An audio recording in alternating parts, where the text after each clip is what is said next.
Now, the next selection technique we're going to talk about is really one of the most useful ones, and it's very good for refining an additional selection. Now I should point out, let me jump back and point out that I can also use the direct select tool for refining a selection. So for example, I could go to my lasso tool and just do a really rough draw around her head like this. And then I could go to my direct select tool and I've got the same options. I can just add to that selection that already exists, or I can hold down Option and get rid of things that I didn't want.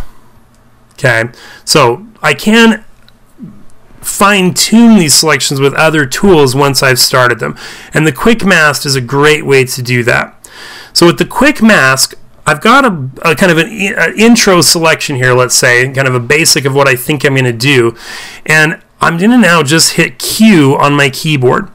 And you'll see that what's happened here is that everything that I have selected I can see clearly, and the things that I didn't are red. Okay.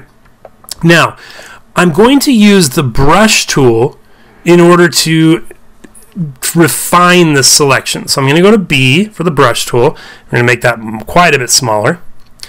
And what you need to know is that the color black adds to the mask and the color white removes the mask. So you can see down here my color picker, I've got black in the foreground, white in the background. So I'm using the black right now.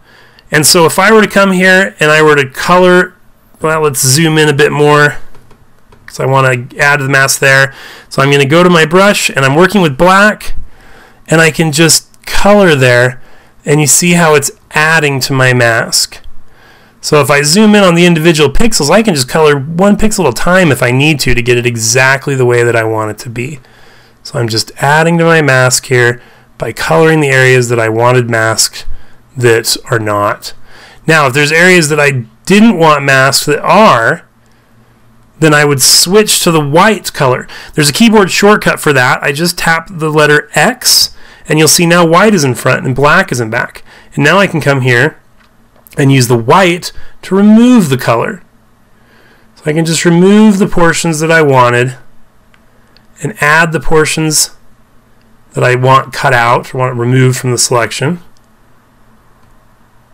So let's go ahead and switch back to black right here.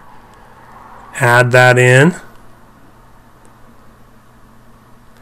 And now when I've got it the way that I want it, all I need to do is hit Q again.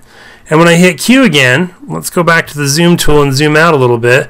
You'll see that it goes back to a selection, but with my choices intact. I would need to add that. Let's go back to Q and brush and go and switch to white and just uncover her hair over here.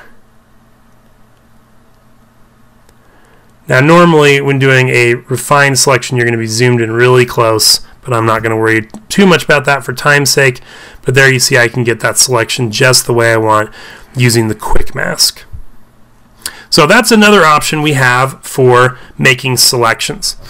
Let's look next at the custom shape tool. Now the custom shape tool for selections is kind of limited in its capability, but you can do some fun things with it. The custom shape tool is another one of the vector tools that we have in Photoshop, and we'll be learning about those in a future video on raster versus vector. But it is right down here under the shape tools. So I've got my rectangle and stuff at the bottom. I've got custom shape tool. Now with the custom shape tool up here in the control panel, I pick what shape I'm interested in. I've got some preset ones that came with it, but I can also download tons of additional ones. And again, we'll talk about that in a later video. And I can now just, I want to make sure that this is not set to shape, but that this is set to path, just like with the pen tool. And now I can come and I can just drag out this shape like so. And then I come up and say I want to make selection. Again, I could choose if I wanted to feather it, which we're going to talk about when we get into the masks. And now I've got a selection that's exactly that shape. So that could be kind of fun if I wanted to, for example, just like remove that part of the picture or remove everything else and just leave that part of the picture.